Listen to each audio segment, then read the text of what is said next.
जय श्री कृष्णा, राधे राधे। आप सभी भक्तों का आपके अपने YouTube चैनल श्री कृष्ण दीवानी में हार्दिक स्वागत है। आज आप सुनेंगे वैशाख माह के कृष्ण पक्ष में आने वाली वरुथनी एकादशी की व्रत कथा। भक्तजनों, एकादशी की तिथि सृष्टि के पालनहार भगवान श्री हरि विष्णु को समर्पित है। शास्त्रों में वैशाख माह के कृष्ण पक्ष की एकादशी को वरुथनी एकादशी के नाम से जाना जाता है। वैशाख माह और एकादशी की तिथि दोनों ही भगवान विष्णु को अत्यंत प्रिय हैं। इसलिए भी इस एकादशी का पुण्य, इस एकादशी का महत्व अधिक बढ़ जाता है।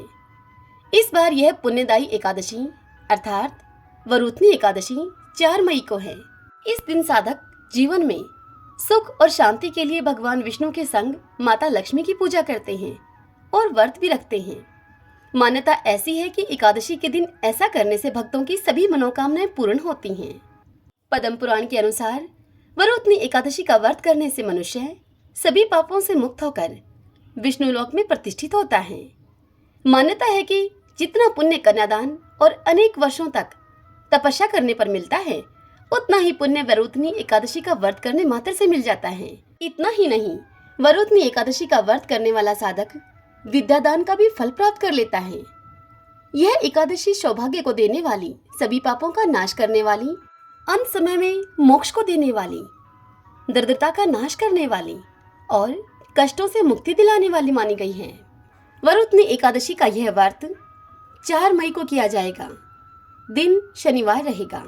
इस एकादशी व्रत का पारण अगले दिन यानी कि 5 मई को सुबह 5:36 से शुरू होकर सुबह 8:16 तक के बीच में इस व्रत का पारण कर लेना है आपको। अब बात आती है कि वरुथनी एकादशी व्रत की पूजा किस समय करें। तो देखिए, इस व्रत की पूजा आपको 4 मई को सुबह 7:18 से सुबह 8:58 के बीच में कर लेनी है। इस खास दिन पर ब्रह्मा मुहूर्त में उठकर आपको स्नान करना है, भगवान विष्णु की पूजा करनी है, दान पुण्य करना है। यदि आपने सच्चे भाव के साथ इस एकादशी व्रत को किया तो आपके जीवन के सभी संकटों को प्रभु दूर कर देते हैं। उनकी असीम अनुकंपा आप पर होगी। इस दिन शंख, चक्र, कमल, गदा एवं पीतांबरधारी भगवान विष्णु की रोली, मौली, पीले चंदन, पीले फूल, अक्षत, ऋतुफल, मिठाई आदि भगवान को अर्पित करें। घी का एक दीपक जलाकर प्रभु को धूप दीप दिखाइए और उनकी आरती उतारें। इस प्रकार से दीपदान करना चाहिए। इसी के साथ यथाशक्ति जितनी आप में सामर्थ्य हो, भगवान विष्णु के मंत्र ओम नमो भगवते वासुदेवाय या फिर हरे कृष्णा कृष्ण कृष्ण हरे हरे, हरे राम राम राम हरे हरे, इन दोनों में से किसी भी मंत्र पर आप जाप करें। इस दिन विष्णु सहस्रनाम का पाठ करना बहुत ही फलदायी होता है। इस दिन श्रीमद् भगवत गीता या फिर भागवतम का पाठ अवश्य करना चाहिए। इस दिन भक्तों को परनिंदा, छल कपट, लालच, द्वेष की भावनाओं से दूर रहकर भगवान श्री नारायण को अपने ध्यान और चिंतन में रखते हुए भक्ति भाव से उनका भजन करना चाहिए। श्री कृष्ण गोविंदे हरे मुरारी, हे नाथ नारायण वासुदेवा। इस प्रकार से भगवान के नाम का कीर्तन और सत्संग करते रहें। फिर द्वादशी के दिन इसी प्रकार से पूजन करें, प्रभु का कथा का श्रवण करें और फिर ब्राह्मणों को भोजन कराने के पश्चात उन्हें दान दक्षिणा देकर, मिठाई इत्यादि देकर संतुष्ट करें। तदंतर स्वयं भी भोजन जीम लें। यह ध्यान रखें कि तुलसी दल प्रभु को भोग लगाते समय अवश्य उन्हें अर्पित करें और तुलसी दल आप एकादशी से 2-4 दिन पहले ही तोड़कर रख लें, क्योंकि तुलसी दल तोड़ा हुआ बासी नहीं माना जाता। इसलिए तुलसी दल आप पहले ही तोड़कर रख सकते हैं, क्योंकि एकादशी व्रत के नियम दशमी से ही लागू हो जाते हैं और वह नियम आपको द्वादशी तक पालन करने होते हैं, यानी कि 3 दिन। इसलिए इन दिनों में तुलसी न तोड़ें। इस दिन तुलसी की पूजा भी अवश्य करें। आइए भक्तजनों, अब हम वरुथनी एकादशी की व्रत कथा का श्रवण करते हैं। सभी बोलिए विष्णु भगवान की जय। ओम नमो भगवते वासुदेवाय। युधिष्ठिर ने पूछा भगवान श्री कृष्ण से कि हे वासुदेव, आपको नमस्कार है। वैशाख माह के कृष्ण पक्ष में किस नाम की एकादशी होती है? आप उसकी महिमा मुझे बताइए। तब भगवान श्री कृष्ण बोले कि हे राजन, वैशाख कृष्ण पक्ष की एकादशी वरुथनी के नाम से प्रसिद्ध है। यह इस लोक और परलोक में भी सौभाग्य को प्रदान करने वाली है। वरुथनी के व्रत से ही सदा सौख्य का लाभ और पाप की हानि होती है। यह समस्त लोगों को भोग और मोक्ष प्रदान करने वाली है। वरुथनी के ही व्रत से मानदाता और धुंधुमार आदि अन्य अनेक राजा स्वर्गलोक को प्राप्त हुए हैं। हे युधिष्ठिर, जो 10,000 वर्षों तक तपस्या करता है उसी के समान ही फल वरुथनी का व्रत करने से मनुष्य प्राप्त कर लेता है। हे नृपश्रेष्ठ, घोड़े के दान से हाथी का दान श्रेष्ठ है। भूमि दान उससे भी बड़ा होता है। भूमि दान से भी अधिक महत्व तिल दान करने का है। तिल दान से भी बढ़कर स्वर्ण दान और स्वर्ण दान से भी बढ़कर है अन्नदान, क्योंकि देवता, पितर तथा मनुष्य को अन्न से ही तृप्ति होती है। विद्वान पुरुषों ने कन्यादान को भी अन्नदान के ही समान बतलाया है। कन्यादान के तुल्य ही धेनु का दान है। धेनु गौ को कहा जाता है। यह साक्षात भगवान का कथन है। वे सब दानों से बड़ा है विद्या दान। मनुष्य वरुथनी एकादशी का व्रत करके विद्या दान का भी फल प्राप्त कर लेता है।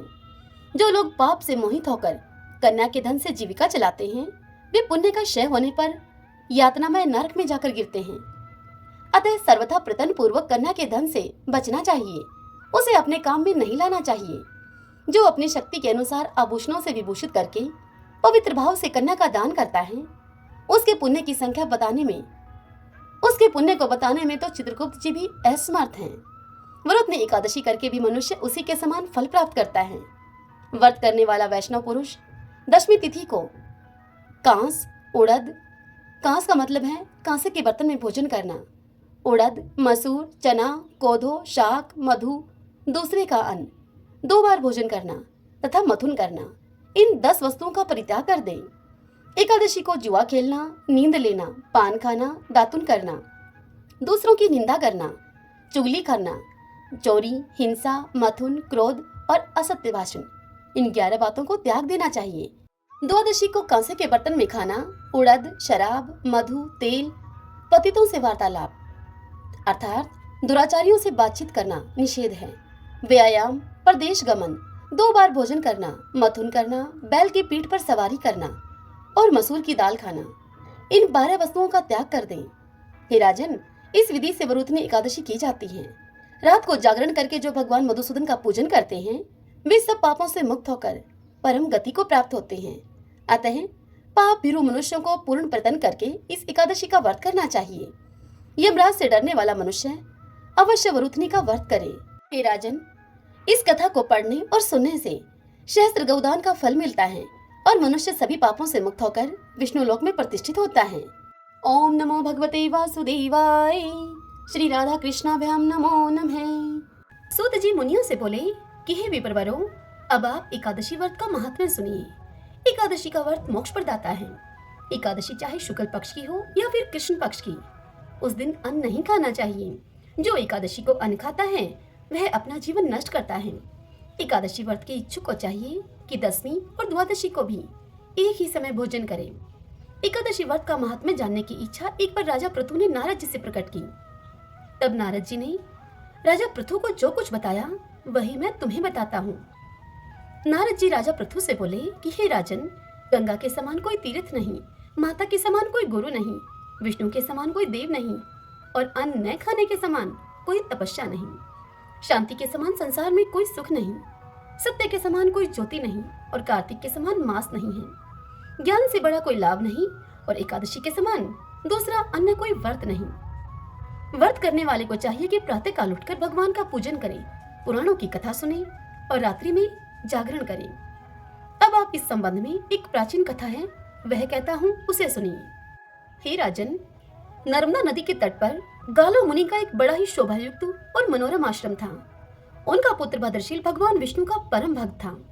भद्रशील अपने मित्रों के साथ भगवान की मूर्ति बनाकर उनकी पूजा किया करता था।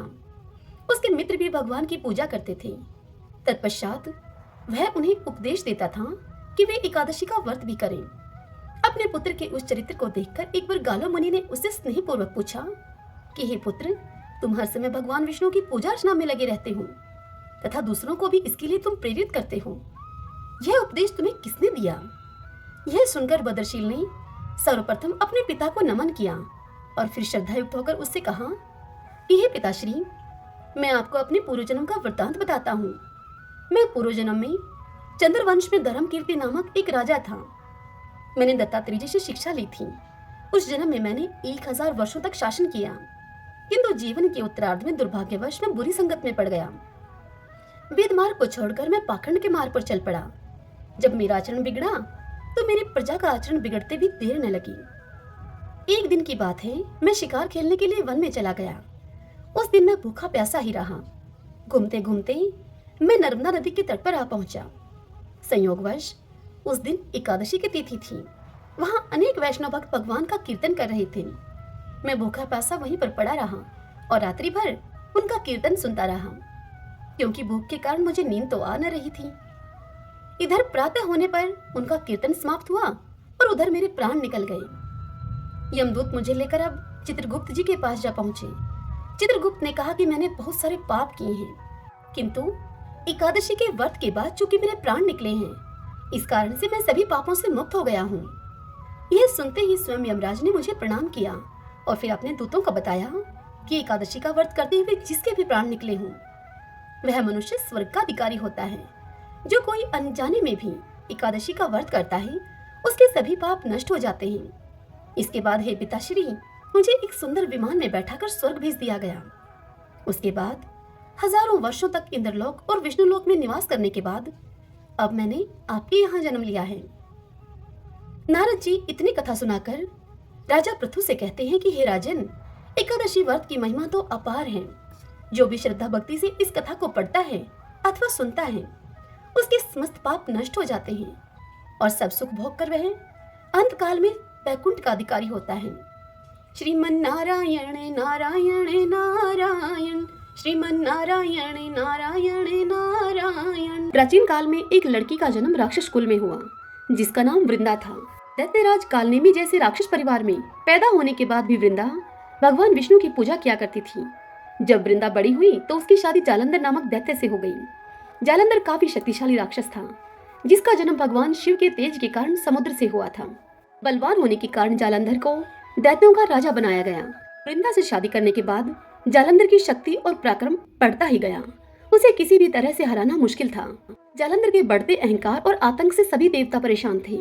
जालंधर की बढ़ती हुई ताकत के पीछे उसकी पत्नी वृंदा की विष्णु भक्ति और सतीत्व था। होते होते जालंधर अपनी शक्ति और अहंकार में चूर होकर स्वर्ग की देवियों पर काबू पाने की कोशिश करने लगा। अब इसी दौरान एक बार उसने माता लक्ष्मी को पाने का प्रयास किया, परंतु समुद्र से जन्म लेने के कारण माता लक्ष्मी ने उसे अपना भाई बना लिया। फिर उसकी नजर माता पार्वती पर गई और उन्हें पाने के लिए जालंधर ने मायाजाल रचा। अपने मायाजाल से जालंधर ने शिव का रूप धारण किया और माता पार्वती के करीब जाने की कोशिश करने लगा। उसी वक्त माँ पार्वती ने उसे पहचान लिया और जब तक जालंधर कुछ समझ पाता, वो अदृश्य हो गई। जालंधर के इस दुर्व्यवहार से पार्वती जी को काफी गुस्सा आया और इस पूरी घटना के बारे में उन्होंने भगवान विष्णु को बताया। इधर जालंधर भगवान शिव से पार्वती जी को पाने के लिए कैलाश पर्वत पर युद्ध कर रहा था। तभी भगवान विष्णु ने जालंधर को सबक सिखाने की ठानी। सभी को पता था कि जालंधर अपनी पत्नी के पूजा पाठ और सतीत्व की वजह से ही आज ये हुआ है। ऐसे में भगवान विष्णु ने जालंधर को हराने के लिए उसकी पत्नी का पतिव्रत धर्म भंग करने के लिए मायावी चाल चली। भगवान विष्णु एक साधु का रूप धारण करके वृंदा से वन में मिलने के लिए गए। उनके साथ 2 मायावी राक्षस भी थे, जिन्हें देखते ही वृंदा डर गई। तभी भगवान विष्णु ने उन दोनों राक्षसों का वृंदा के सामने ही वध कर दिया। वृंदा यह देखकर समझ गई कि ये कोई आम व्यक्ति नहीं है। उसी पल वृंदा ने साधु से अपने पति के बारे में पूछा। साधु बने हुए भगवान विष्णु ने अपनी माया शक्ति से 2 बंदर प्रकट किए। दोनों बंदरों के हाथों में जालंधर का सिर और धड़ था। यह देखते ही वृंदा बेहोश हो गई। कुछ समय के बाद होश में आने पर वो साधु से अपने पति को दोबारा जिंदा करने की प्रार्थना करने लगी।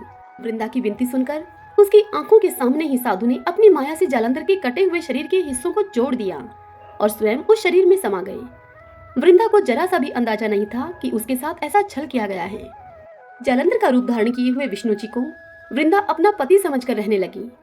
वृंदा के ऐसा करने से उसका सतीत्व भंग हो गया, जिसके बाद जालंधर कैलाश पर्वत में युद्ध हार गया। जब वृंदा को यह सच पता चला तो उसने गुस्से में विष्णु भगवान को पत्थर बनने का श्राप दे दिया। इस घटना के बाद वृंदा स्वयं सती हो गई।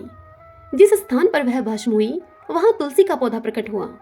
विष्णु भगवान वृंदा के पति भक्ति से प्रसन्न हुए और उन्होंने कहा कि हे वृंदा, तुम्हारी पति भक्ति देखने के बाद मुझे तुम प्रिय लगने लगी हो। अब सदैव तुम मेरे साथ तुलसी के रूप में रहोगी। तुम्हारे तुलसी रूप का जो भी व्यक्ति मेरे शालिग्राम के साथ विवाह कराएगा उसे 1000 गुना यश और पुण्य प्राप्त होगा। जिस भी मनुष्य के घर में तुलसी का वास होगा उस घर में कभी भी असमय यमदूत नहीं आएंगे। आगे भगवान ने कहा कि तुलसी के पौधे की पूजा करने वालों को गंगा और नर्मदा में स्नान करने के बराबर पुण्य प्राप्त होगा। संसार में चाहे कोई भी मनुष्य कितना भी दुष्ट क्यों न हो, कितने भी पाप क्यों न किए हों, मृत्यु के दौरान उसके मुख में तुलसी और गंगा जल अवश्य दिया जाएगा। इससे वह अपने पापों से मुक्त होकर वैकुंठ धाम को जाएगा। इसके अलावा जो व्यक्ति तुलसी और आंवले के पेड़ की छाया में पितरों का श्राद्ध करेगा उसके पितरों को मोक्ष मिलेगा। अभी बोलिए गौ माता की जय। महाराज दिलीप और देवराज इंद्र में गहरी मित्रता थी। देवराज इंद्र के बुलाने पर एक बार राजा दिलीप स्वर्ग गए। देव असुर संग्राम में देवराज ने महाराज दिलीप से सहायता मांगी। राजा दिलीप ने सहायता करने के लिए हामी भर दी और देवासुर युद्ध हुआ। युद्ध समाप्त होने पर स्वर्ग से लौटते समय मार्ग में कामधेनु मिली। तब राजा दिलीप ने पृथ्वी पर आने की आतुरता के कारण कामधेनु को देखा नहीं। कामधेनु को उन्होंने प्रणाम नहीं किया, न ही उनकी प्रदक्षिणा की। इस अपमान से रुष्ट होकर कामधेनु गाय ने राजा दिलीप को यह श्राप दे दिया कि मेरी संतान नंदिनी गाय यदि तुझ पर कृपा न करे तो फिर पुत्रहीन ही रहेगा। राजा को इस विषय में कुछ भी नहीं पता था, जिसके कारण राजा के कोई पुत्र नहीं हुआ और वे पुत्र न होने के कारण से स्वयं तथा महारानी और प्रजा के सभी लोग चिंतित रहने लगे और बड़े ही दुखी रहा करते थे। पुत्र प्राप्ति की इच्छा से महाराज दिलीप रानी के साथ कुलगुरु महर्षि वशिष्ठ के आश्रम पर पहुंचे। महर्षि सब कुछ समझ गए। महर्षि ने राजा से कहा कि यह गौ माता के अपमान के पाप का फल है, सो भी गौ की पुत्री नंदिनी गाय हमारे आश्रम पर विराजती हैं। महर्षि ने राजा को यह आदेश दिया कि कुछ काल के लिए आश्रम पर रुककर मेरी कामधेनु नंदिनी गाय की तुम सेवा करो। यह सुनकर महाराज दिलीप ने गुरु की आज्ञा को स्वीकार कर लिया। महारानी सुदक्षिणा अब प्रातःकाल उस गौ माता की भली भांति पूजा करती थी। आरती उतारकर नंदिनी को पति के संरक्षण में वन में चरने के लिए विदा करती। राजा दिलीप दिन भर छाया की भांति उस नंदिनी गाय का अनुगमन करते, उसके पीछे पीछे रहते, उसके ठहरने पर ठहरते, उसके चलने पर चलते, उसके बैठने पर राजा भी बैठ जाते और उसके जल पीने पर राजा भी जल पीते। संध्या काल का समय होता, जब सम्राट के आगे आगे सद पर सुता बाल वत्सा नंदिनी आश्रम को लौटती तो महारानी देवी सुदक्षिणा हाथ में अक्षत का पात्र लेकर उसकी प्रदक्षिणा करके उसको प्रणाम करती और अक्षत आदि से पुत्र प्राप्ति रूप अभीष्ट सिद्धि देने वाली उस नंदिनी का विधिवत पूजन करती। अपने बछड़े को यथेच पयपान कराने के बाद धो ली जाने वाली नंदिनी की रात्रि में दंपति पुनः परिचर्या करते। अपने हाथों से कोमल हरित शश्व कवल खिलाकर यानी कि हरी घास खिलाकर उसको तृप्त करते और नंदिनी गाय के विश्राम करने पर वह स्वयं भी विश्राम करते, शयन के लिए जाते। इस तरह उसकी परिचर्या करते करते अब 21 दिन बीत गए। तब एक दिन की बात है, राजा दिलीप वन में नंदिनी का अनुराग करते हुए महाराज दिलीप की दृष्टि क्षण भर के लिए अरण्य की प्राकृतिक सुंदरता में अटक गई कि तभी उन्हें नंदिनी का आर्तनाद सुनाई दिया। वह नंदिनी गाय एक भयानक सिंह के पंजों में फंसकर चटपटा रही थी। उन्होंने आक्रामक सिंह को मारने के लिए अपने तरकश से तीर निकालना चाहा, किंतु उनका हाथ जड़वत निश्चेष्ट होकर वहीं पर अटक गया। वे चित्रलेखे से वहां पर खड़े रह गए और भीतर ही भीतर वह चटपटाने लगे। तभी मनुष्य की वाणी में सिंह बोल उठा कि हे राजन दिलीप, तुम्हारे शस्त्र संधान का श्रम उसी तरह से व्यर्थ है जैसे कि वृक्षों को उखाड़ देने वाला प्रभंजन पर्वत से टकराकर व्यर्थ हो जाता है। राजन, मैं भगवान शिव के गण निकुंभ का मित्र कुंभोदर हूँ। मुझे भगवान शिव ने सिंहवृत्ति देकर हाथी आदि से इस वन के देवदारुओं की रक्षा का भार सौंपा है। इस समय जो भी जीव सर्वप्रथम मेरी दृष्टि के पथ पे आ जाता है वह मेरा भक्ष्य बन जाता है। इस गाय ने इस संरक्षित वन में प्रवेश करने की अनाधिकार चेष्टा की है और मेरे भोजन की वेला में यह मेरे सम्मुख आई है, अतः मैं इसे खाकर अपनी क्षुधा शांत करूंगा। तुम लज्जा और गलानी को छोड़कर वापस लौट जाओ। किंतु राजा दिलीप कैसे लौट जाएं? पर दुख कातर दिलीप भय और व्यथा से चटपटाती हुई, नेत्रों से अविरल आंसू बहाती हुई नंदिनी को देखकर और उस संध्या काल में अपनी मां की उत्कंठा से प्रतीक्षा करने वाले उसके दूध मुहे बछड़े का स्मरण करके करुणा विगलित हो गई। नंदिनी का मातृत्व उन्हें अपने जीवन में कहीं अधिक मूल्यवान जान पड़ा और उन्होंने सिंह से प्रार्थना की कि वह उनके शरीर को खाकर अपनी भूख को मिटा ले और बाल वत्सा नंदिनी को छोड़ दे। सिंह ने राजा के इस अद्भुत प्रस्ताव का उपहास करते हुए कहा कि हे राजन, तुम चक्रवर्ती सम्राट हो, गुरु को नंदिनी के बदले में करोड़ों दुधारू गवें देकर तुम प्रसन्न कर सकते हो। हे राजन, अभी तुम युवा हो, इस तुच्छ प्राणी के लिए अपने स्वस्थ सुंदर शरीर और यौवन की अवहेलना क्यों कर रहे हो? क्यों अपनी जान की बाजी इस गाय के लिए लगाने में जुटे हो? क्या तुम्हारा प्राणियों पर दया करने का ऐसा व्रत ही है? तो भी आज यदि इस गाय के बदले में मैं तुम्हें खा लूंगा तो तुम्हारे मर जाने पर केवल इसकी ही विपत्तियों से रक्षा हो सकेगी और यदि मैंने इस गाय को खा लिया और तुम जीवित रहे तो पिता की भांति संपूर्ण प्रजा का तुम निरंतर आने वाली विपत्तियों से तुम रक्षा करते रहोगे। राजन, स्वर्ग की प्राप्ति के लिए तप त्याग करके शरीर को कष्ट देना तुम जैसे अमित ऐश्वर्यशालियों के लिए निरर्थक है। स्वर्ग, अरे यह तो इस पृथ्वी पर ही है। जिस मनुष्य को वैभव विलास के सभी साधन उपलब्ध हैं, वह तो समझो स्वर्ग में ही रह रहा है। स्वर्ग का काल्पनिक आकर्षण तो मात्र विपन्नों के लिए ही है, संपन्नों के लिए नहीं है। इस तरह से सिंह ने राजा को भ्रमित करने का बहुत प्रयत्न किया। भगवान शंकर के उस अनुचर सिंह की बात को सुनकर अत्यंत दयालु महाराज दिलीप ने उसके द्वारा आक्रांत नंदिनी को देखा, जो कि अश्रुपूरित कातर नेत्रों से उनकी ओर लगातार देख रही थी और अपने प्राण रक्षा की याचना कर रही थी उनसे। राजा ने क्षत्रियत्व के महत्व को प्रतिपादित करते हुए उत्तर दिया कि नहीं सिंह, नहीं, मैं गौ माता को तुम्हारा भक्ष्य बनाकर नहीं लौट सकता हूँ। मैं अपने क्षत्रियत्व को क्यों कलंकित करूं? क्षत्रिय संसार में इसलिए प्रसिद्ध हैं कि वे विपत्ति से औरों की रक्षा करते हैं। राज्य का भोग भी उनका लक्ष्य नहीं है। उनका लक्ष्य तो यह है कि वह लोक रक्षा से कीर्ति अर्जित करें।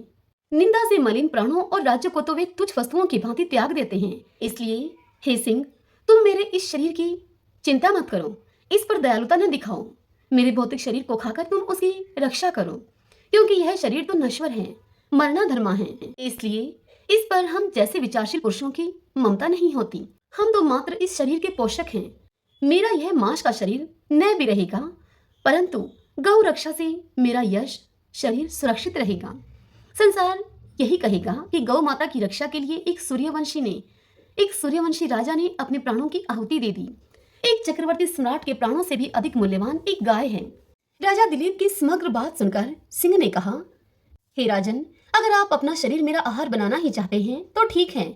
सिंह के इस प्रकार स्वीकृति दे देने पर राज ऋषि दिलीप ने शास्त्रों को फेंक दिया और उसके आगे अपना शरीर मांसपिंड की तरह खाने के लिए डाल दिया और वे सिंह के आगे सिर झुकाए हुए आक्रमण की प्रतीक्षा करने लगे। तभी आकाश से विद्याधर राजा दिलीप पर पुष्पों की वर्षा करने लगे। तब नंदिनी गौ ने कहा, हे राजा दिलीप, हे पुत्र, उठो। यह मधुर दिव्य वाणी को सुनकर राजा को महान आश्चर्य हुआ और उन्होंने वात्सल्यमयी जननी की तरह अपने स्तनों से दूध बहाती हुई नंदिनी गौ को देखा, किंतु वह सिंह उनको दिखलाई नहीं दिया कहीं। आश्चर्यचकित राजा दिलीप से नंदिनी गौ ने कहा कि हे सत्पुरुष, तुम्हारी परीक्षा लेने के लिए मैंने ही सिंह की माया की सृष्टि की थी। महर्षि वशिष्ठ के प्रभाव से यमराज भी मुझ पर प्रहार नहीं कर सकता, तो सिंह आदि की तो क्या शक्ति है मुझ पर प्रहार करने की। मैं तुम्हारी गुरु भक्ति से और मेरे प्रति प्रदर्शित दया भाव से अत्यंत प्रसन्न हूँ। तुम वर मांगो। तुम मुझे दूध देने वाली मामूली गाय मत समझो, अपितु संपूर्ण कामनाएं पूरी करने वाली कामधेनु जानो। यह सुनकर राजा ने अपने दोनों हाथ जोड़कर वंश चलाने वाले अनंत कीर्ति पुत्र की याचना की। तब नंदिनी ने तथास्तु कहा। उन्होंने कहा कि राजन, मैं आपकी गौ भक्ति से अत्यधिक प्रसन्न हूँ। मेरे स्तनों से दूध निकल रहा है, उसे पत्ते के दोने में धोकर पी लेने की आज्ञा गौ माता ने राजा को दी और कहा, हे राजा दिलीप, तुम्हें अनंत प्रतापी पुत्र की प्राप्ति होगी। राजा ने निवेदन किया कि माँ, बछड़े के पीने तथा होम आदि अनुष्ठान के बाद बचे हुए तुम्हारे दूध को मैं पी सकता हूँ क्या? दूध पर पहला अधिकार तो बछड़े का है और द्वितीय अधिकार गुरुजी का है। राजा के धैर्य ने नंदिनी गाय के हृदय को जीत लिया। वह प्रसन्न मना कामधेनु राजा के आगे आगे आश्रम को लौट आई। तदंतर राजा ने बछड़े के पीने तथा अग्निहोत्र से बचे हुए दूध का महर्षि की आज्ञा पाकर पान किया। फलतः वे रघु जैसे महान यशस्वी पुत्र से पुत्रवान हुए और इसी वंश में गौ भक्ति के प्रताप से स्वयं भगवान श्री राम ने अवतार ग्रहण किया। सभी बोलिए गाय माता की जय। जय सिया राम। एकादशी व्रत और एकादशी पारण में राजा अम्बरीश की यह कथा आवश्यक रूप से सुननी चाहिए। अनंत पुण्य फल की प्राप्ति होती है। वैवस्वत मनु के परपौत्र और राज श्री नाभाग के पुत्र हैं महाराज अम्बरीश। यह महाराज अम्बरीश सप्तद्वीपति संपूर्ण पृथ्वी के स्वामी थे और उनके ऐश्वर्य की संसार में कोई तुलना नहीं थी।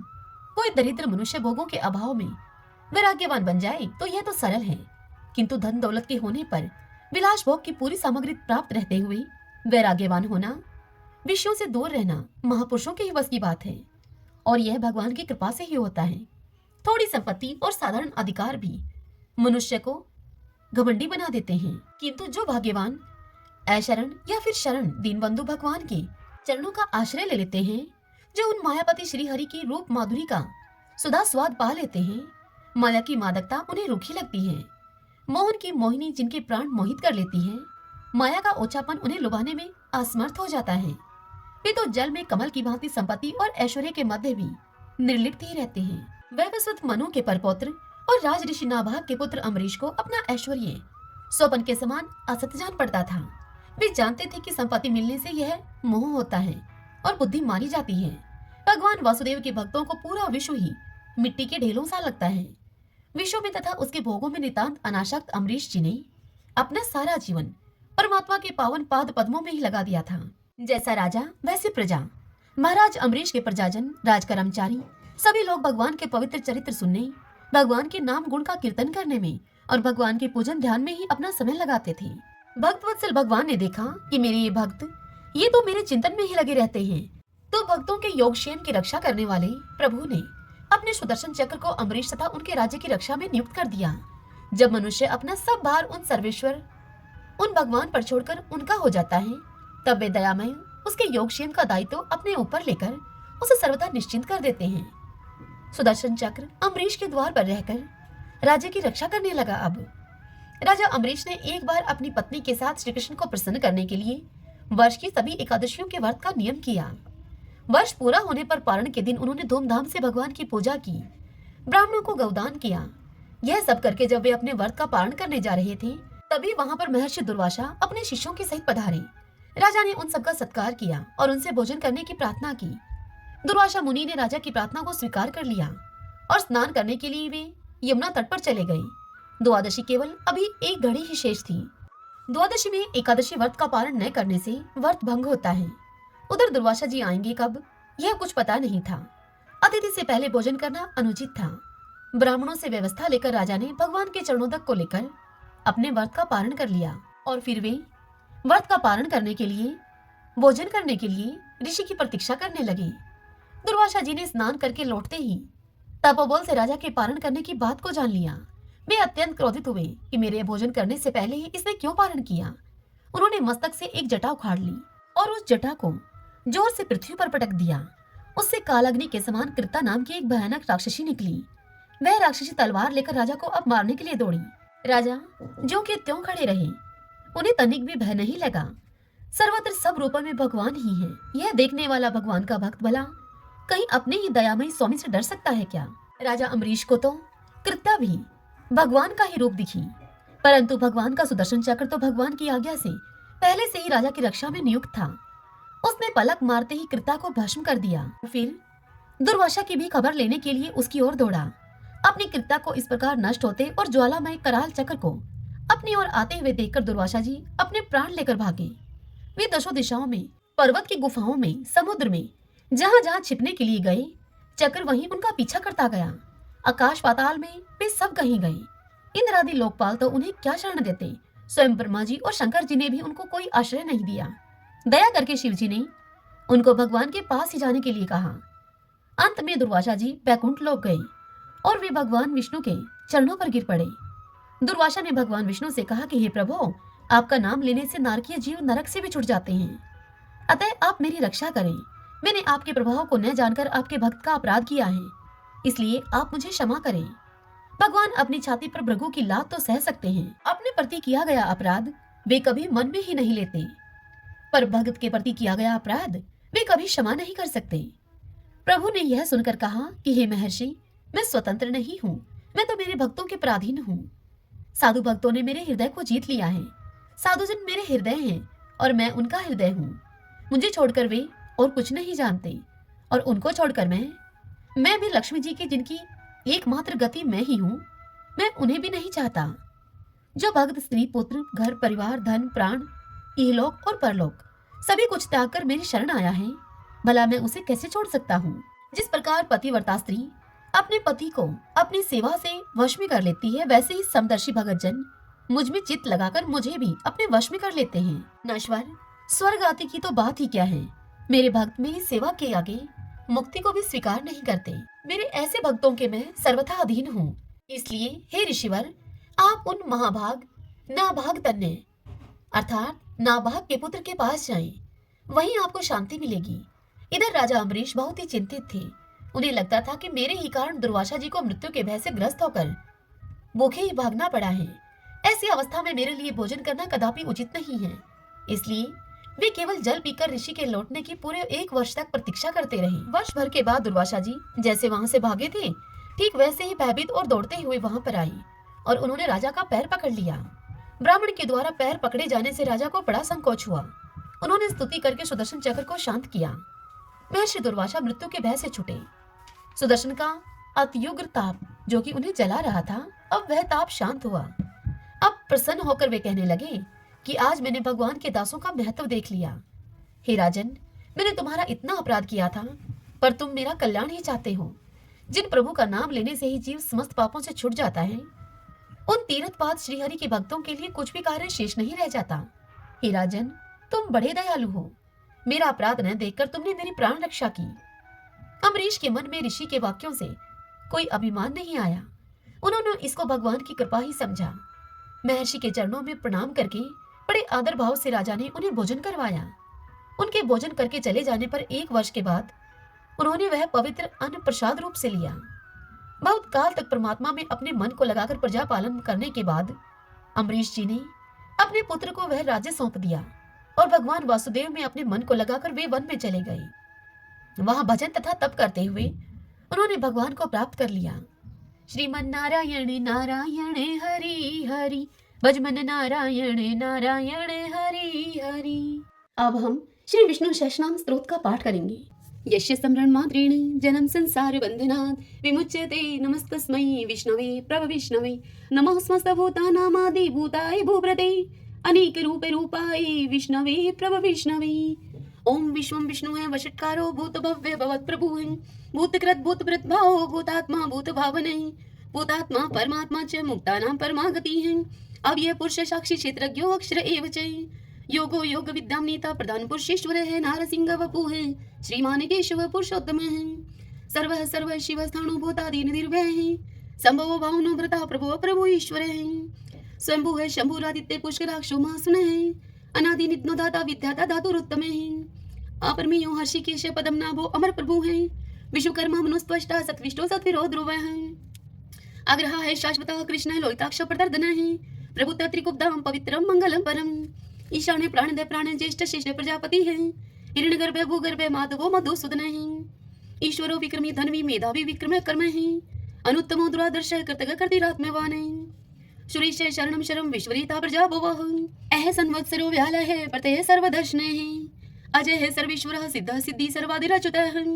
वर्षा कपिर में आत्मा सर्वयोग विनीय सरत है, वसु है वसुमना है सत्य समात्मा असम्मति है समय है, अमोघ है पुंडरी काक्षो वर्षकर्मा वर्षा करती है, रुद्रो है बहुशिरा है बबरू है विश्व योनि शुचि श्रवा है, अमृत शाश्वत स्थाणु वरारो महतपा है, सर्वज्ञ सर्वविद्वानो विश्वक्षिणो जनार्दन है, वेदो है वेद विद्यांगो वेदांगो वेद विद कवि है, लोकाध्यक्ष सुराध्यक्ष धर्माध्यक्ष कृता करता है, चतुरात्मा चतुर्व्यूह चतुर्दृष्ट चतुर्भुज है, भ्राजी शृणु भोजन भोक्ता शेषणु जगदादिजय है, अनगो विजयो जेता विश्व योनि पुनर्वसु है, उपेंद्रो वामन प्रांशु अमोघे सुचि ऊर्जित है, अतीन्द्रिय है संग्रह सर्गो धर्तात्मा नियमोयमय है, वेदो है वैदय सदा योगी वीर माधवो मधु है, अतीन्द्रियो महामायो महोत्साहो महाबल है, महाबुद्धि महावीर्यो महाशक्ति महादुति है, अनिर्देश्य वपु है श्रीमान अमे आत्मा महाद्रीद्रक है, महेश्वासो महिव्रता श्रीनिवास सदाम गति है, अनिरुद्ध सुरानंदो गोविंदो गोविंदाम पति है, मरीचि है दमन हंसो शोपर्णो भुजगोतम है,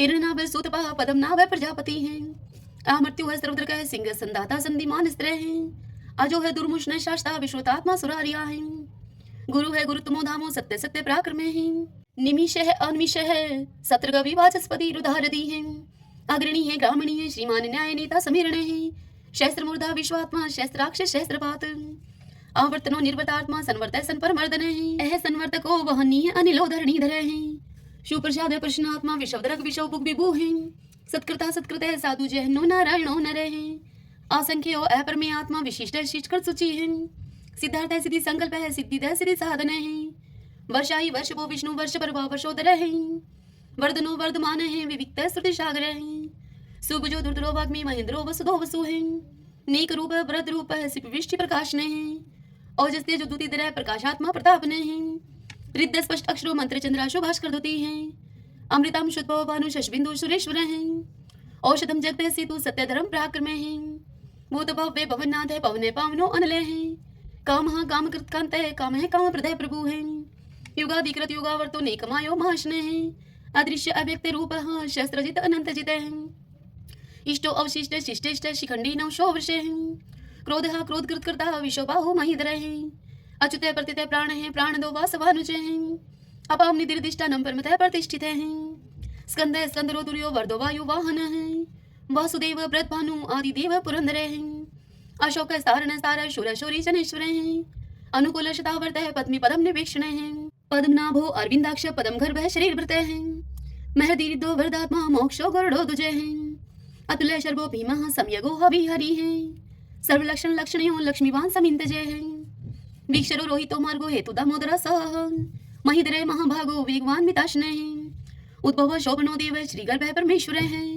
करणं कारणं कर्ता विकर्ता गहनो गोवः व्यवसायो व्यवस्थाने संस्थाने स्थान दो ध्रुव प्रहरदीपरम स्पष्ट चतुष्ट पुष्ट शुभेक्षणः रामो विरामो वीरजो मार्गो नेवन्यो अन्यः वीरशक्तिमतं श्रेष्ठो धर्मोदरं विदुत्तमः वैकुण्ठे पुरुषे प्राणे प्राणदे प्रणवः प्रथुः हिरण्यगर्भः शत्रुघ्नो व्याप्तो वायुर्दोक्षजः ऋतुः सुदर्शन काल परमेष्टि परिग्रह उग्र सन्वस्त्रो दक्षो विश्रमो विशव दक्षिणः विस्तार स्थावरस्थाणु परमाणं बीजं व्ययम् अर्थो अनर्थो महाकोशो महाभोगो महाधनः अनिर्विणः सत्विष्टः अभूः धर्मयूपो महामखः नक्षत्रनेमि नक्षत्री शमय शामय शमीहनः यज्ञ इज महेजय च कर्तुस्त्रं स्तां गतिः सर्वदर्शी विमुक्तात्मा सर्वज्ञो ज्ञानम् उत्तमम् सुवर्तः सुमुखः सूक्ष्मः सुघोषः सुखदः सुहृदः मनोहरो जित क्रोधो वीरबाहु विधारणः स्वप्ने सर्वशो व्यापी नेकात्मानेक क्रम कृत वत्सरो वत्सलो वत्सी तरतन गर्भधनेश्वरः धर्म गोप धर्म कृत धर्मी शत अशत शरम अक्षरम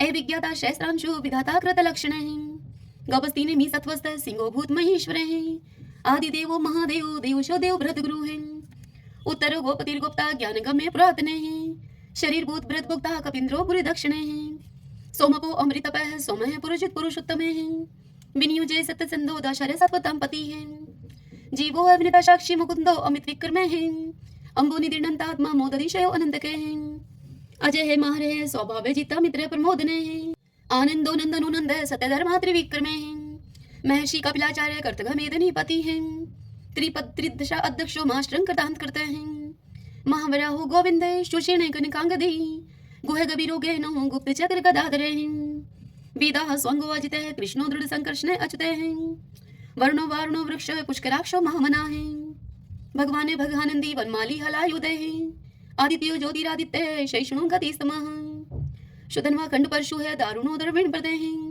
द्विस्वर्ग सरदृग व्यासो वाचस्पतिर्यो निजः त्रिशामा शाम गय शाम निर्वाणं वेशजं विष्कः सन्यासकृत्सम शान्तये निष्ठा शांति प्रायणम् शुभांगम शांति दशत्रष्टा कुमुदय कुवलेशयः गोहति गोपतिर्गुप्ता वृषभाक्षो वृषप्रियः अनिवर्ति निर्वर्तात्मा संक्षिप्ता श्रीमकर शिवः श्रीवत्स्वक्षा श्रीवासः श्रीपतिः श्रीमतांबरः श्रीधः श्रीशः श्रीनिवासः श्रीनिधिः श्रीविभावनः श्रीधः श्रीकरः श्रेयः श्रीमान लोकत्रयाश्रयः स्वक्षः स्वंगः सानंदो नंदिर ज्योतिर्गणेश्वरः विजितात्मा विधेयात्मा सत्कीर्ति संशयः उदृण सर्वत्र चक्षु अनिश शाश्वत अस्त्रः भूषयो भूषणो भूत विशोक शोकनाशनः अर्चिस्मान अर्चित कुंभ विशुद्धात्मा विशोधनः अनिरुद्धो अप्रतिरथः प्रद्युम्नो अमित विक्रमः कालने मीनिहा वीर शौरी शूरजनेश्वरः त्रिलोकात्मा त्रिलोकेशः केशव केशिहारिः कामदेव कामपाल कामिकांत कृतागमः अनिर्देश्य बभु विष्णु वीरो अनंतो धनंजयः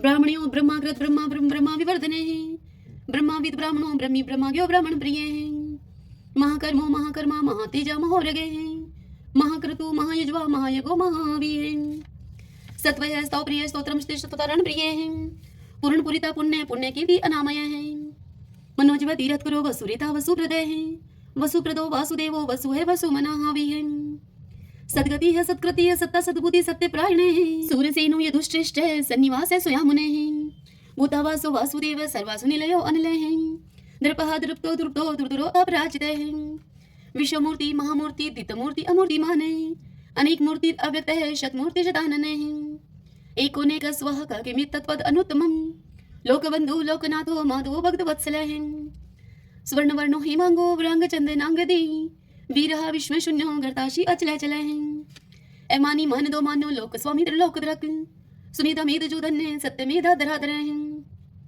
तेजो वृषोदुतिधरः सर्वशस्त्र प्रथमवरः प्रग्रो निग्रो व्यग्रो नेक श्रृंगो गदा गर्जः चतुर्मूर्ति चतुर्बाहु चतुर्व्यूह चतुर्गतिः चतुरात्मा चतुर्भाव चतुर्वेद एकपात समावर्तो अनिर्वर्तात्मा दुर्जय दुर्ति कर्मः दुर्लभो दुर्गमो दुर्गो दुरावासो दुरार्याः शुभंगो लोक सारंग सुतंतु सुतंतु वर्धनः इंद्रकर्मा महाकर्मा कृतकर्मा कृतागमः उद्भवो सुंदरो सुंदो रत्ननाभ सुलोचनः अर्को वाशन श्रृंगी जयंत सर्वविजयी है स्वर्ण बिंदु अक्षोभय सर्वागीश्वरेश्वरे हैं महाहदो महागतो महाभूतो महानिधि हैं कुंदय कुंदरे कुंदय पर्जने पावनो अनिल हैं अमृताशो अमृतोपु है सर्वज्ञ सर्वतो मुखे हैं शूलुभ है शुवर्त सिद्ध शत्रुज शत्रुतापने हैं नेक्रोत उदंबरो अशुत चाणुरांत निशोधने हैं शस्त्रार्थी सप्तजीव सप्तदा सप्तवाहने हैं अमूर्ति अनगे अचिंत्य भय करत भय नाशने हैं अणुः व्रतः कृश स्थूल गुणवृत निर्गुणे महाने हैं ऐद्रते सवद्रत श्वासे प्रागवंशो वंशवर्धने हैं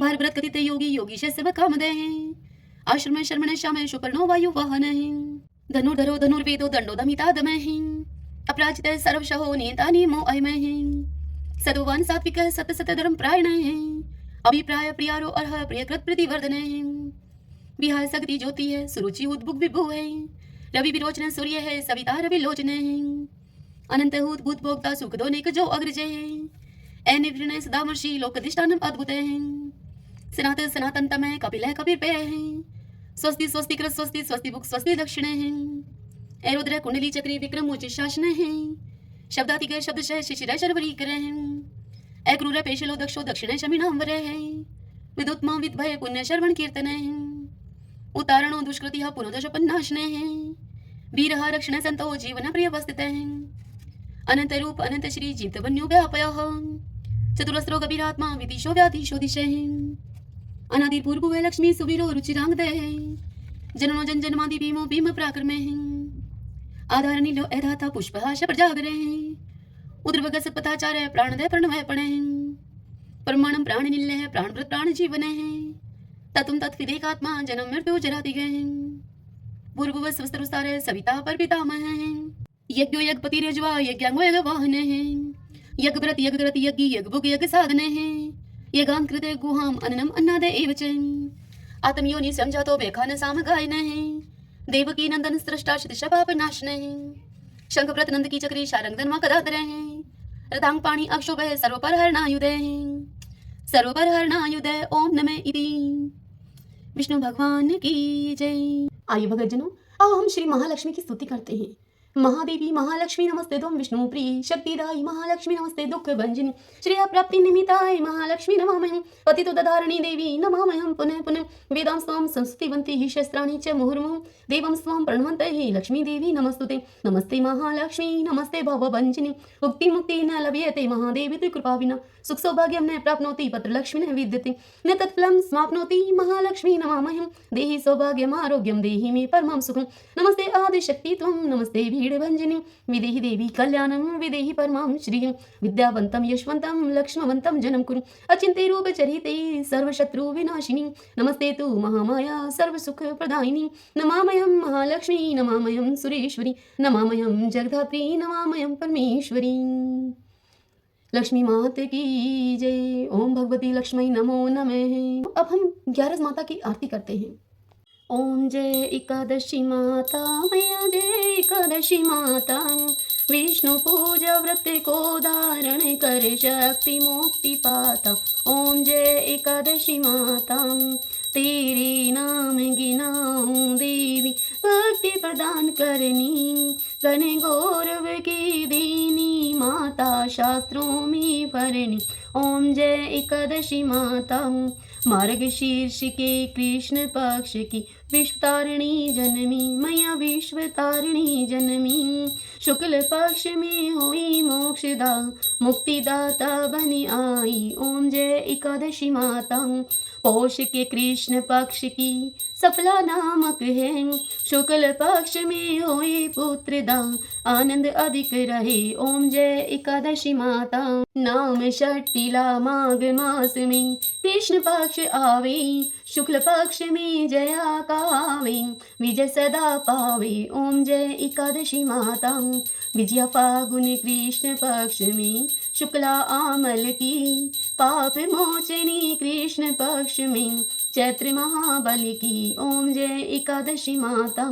चैत्र शुक्ल में नाम है कामदं धन देने वाली, नाम भरुतनी कृष्ण पक्ष में वैशाख महावाली ओम जय एकादशी माता। शुक्ल पक्ष में होए मोहिनी अपराजेष्ठ कृष्ण पक्षी, नाम निर्जला सब सुख करनी शुक्ल पक्ष रखी ओम जय एकादशी माता। योगिनी नाम आषाढ़ में जानो कृष्ण पक्ष करनी, देवशनि नाम कहायो मैया शुक्ल पक्ष धरणी ओम जय एकादशी माता। कामिका श्रावण मास में आवे कृष्ण पक्ष कहिए, श्रावण शुक्ला होए पवित्र आनंद से रहिए ओम जय एकादशी माता। आजा भाद्रपद कृष्ण पक्ष की परिवर्तन शुक्ला, इंद्रा अश्विन कृष्ण पक्ष में भवसागर निकला ओम जय एकादशी माता। पापान कुशाय शुक्ल पक्ष में आप हरनिहारी, रमा मास कार्तिक में आवे सुखदायक भारी ओम जय एकादशी माता। देव उठनी शुक्ल पक्ष की दुख नाशक मैया, पावन मास में करूं मैं विनती पार करो नैया ओम जय एकादशी माता। परमा कृष्ण पक्ष में होती जन मंगल करनी, शुक्ल मास में होए पद्मनी दुख दारिद्र्य हरणी ओम जय एकादशी माता। जो कोई आरती एकादशी की भक्ति सहित गावे, जन गुरु दीता स्वर्ग का वासा निश्चय वह पावे ओम जय एकादशी माता। ओम जय एकादशी माता, ओम जय एकादशी माता। सभी बोलिए एकादशी माता की जय। श्री लक्ष्मी नारायण भगवान की जय। ग्यारस माता की जय।